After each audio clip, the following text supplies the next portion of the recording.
But I remember when I heard the term Nakba. Nakba means catastrophe. Now, we Israelis call the War of 1948 the War of Independence. We see it as a great act of heroism. For me, it was even more so. My father fought in that war, so the stories of the battles and the stories of the heroism and so forth were, something I grew up with, not something I read about.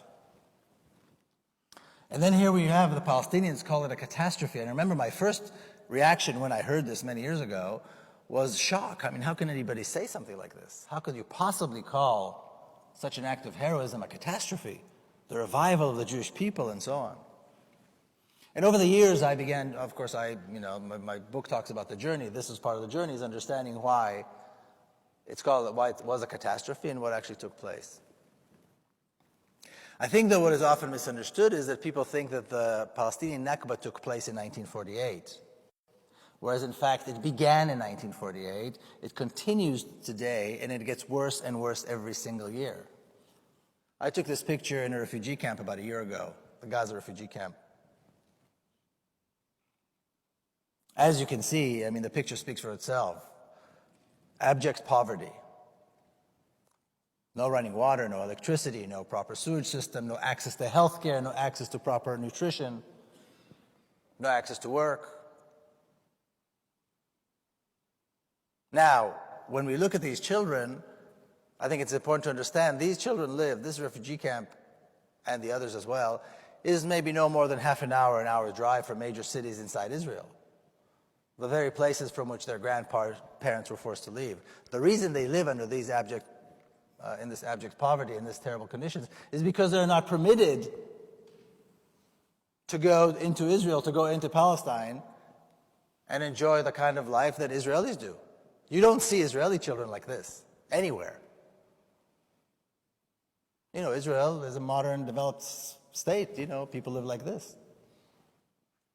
The only reason Palestinians still live, some 4 million people still live like this, is because Israel denies them access back to their land, back to their country, and to the facilities and to what Israel has to offer, what Palestine has.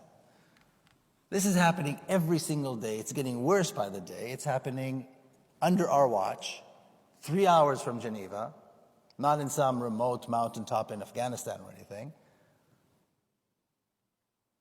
Millions of dollars, billions of dollars are being poured into Israel to support Israel, to do business with Israel, and that's what makes this worse.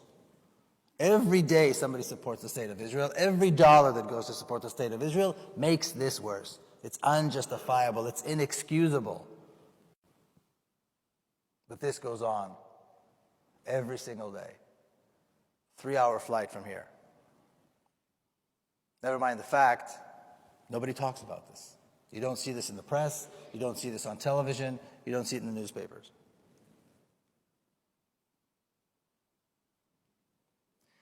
Now, my book is a memoir, so it talks a lot about my family because my family was involved so much with the establishment of the State of Israel, and this was the background. Being the general's son is not being the son of the general, but it's being the son of this whole environment, very patriotic environment.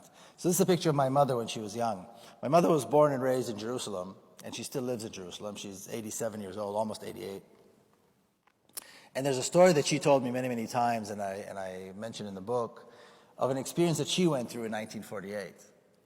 Now, when I talk about Jerusalem, I'm talking about not the old city of Jerusalem, but the modern neighborhoods, the newer neighborhoods that were built outside of the city. So I'm talking about those neighborhoods, and if you've seen them, they're still there. They're beautiful homes, beautiful, very distinct Jerusalemite Palestinian homes. The neighborhoods are still there. Of course, the people were forced to leave. So it was 1948. The Zionist militia came in and took the Palestinian neighborhoods, forced the Palestinians to leave, and these beautiful homes were made available to Israeli families. And my mother was offered one of these homes. And these are very beautiful homes. She was living in a small apartment at the time with her parents and 2 small children. And she refused. She refused to take the home, and she said, and she still says this today when she talks about it, she said, how could I possibly take the home of another family? How can I possibly take the home of another mother? Knowing that these people, this family now has to live in exile, is forced to live in exile. And then she'd go on to describe the looting, how the Israeli soldiers came with the trucks, and these were well-to-do homes, well-to-do families. and began looting the furniture and the rugs. And if you've seen, there's a great documentary about the books that were stolen, rare books that were stolen. In fact, the Zionist forces were so organized that they even had a librarians unit go after the forces, house after house, to steal books that are now in the in the Hebrew University. And she talked about it with great shame. I mean, how could they have done this? How could we, as a people, have done this? How could Israelis behave this way? Which is a wonderful story, and we would have hoped that more people would have done what she did. Sadly, very few did. But beyond the story, there was something very troubling to me growing up hearing this story. And it wasn't really until I was working on the book several years ago that I understood what was troubling to me about the story and why it was troubling. And what I found was that her story contradicts the national narrative. So as a boy growing up with a very Zionist, patriotic Zionist upbringing, that was a problem. She was contradicting the national narrative because the Zionist narrative is perfect. It is morally perfect. We deserve the land. The whole country is ours because we're Jews. Yet, when the United Nations decided to partition the land, we agreed to the partition. Then they attacked us. Thankfully, we won. And then we asked them to stay. We asked the Arabs to stay, and they left. We asked them to stay, and they left. Well, where's the moral dilemma? If somebody leaves the home and there's a family that needs the home, why not take it? Why was she presenting, my mother was presenting a moral dilemma, but there was no moral dilemma. There are no moral dilemmas in the Zionist story. It's perfect. Even when atrocities are mentioned, for example, the massacre of Dir Yassin, which was commemorated only about a month ago.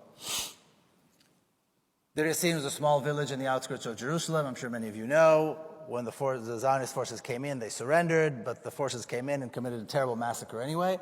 And Israeli children learn about this in school, that this took place, it was wrong, it was a terrible thing, and so forth. Women and children were killed. However, we also learn that important Zionist leaders told us that although the massacre was a bad thing, thankfully, as a result of the massacre, hundreds of thousands of Arabs left, which allowed us to establish a Jewish majority. And we all know, of course, nothing is more important than having a Jewish majority. And I remember this vividly, learning this as a boy. And this continues even today. Israel bombs Gaza, knowing full well they are killing and burning children. But it's okay, because Hamas is in Gaza, and we are defending ourselves.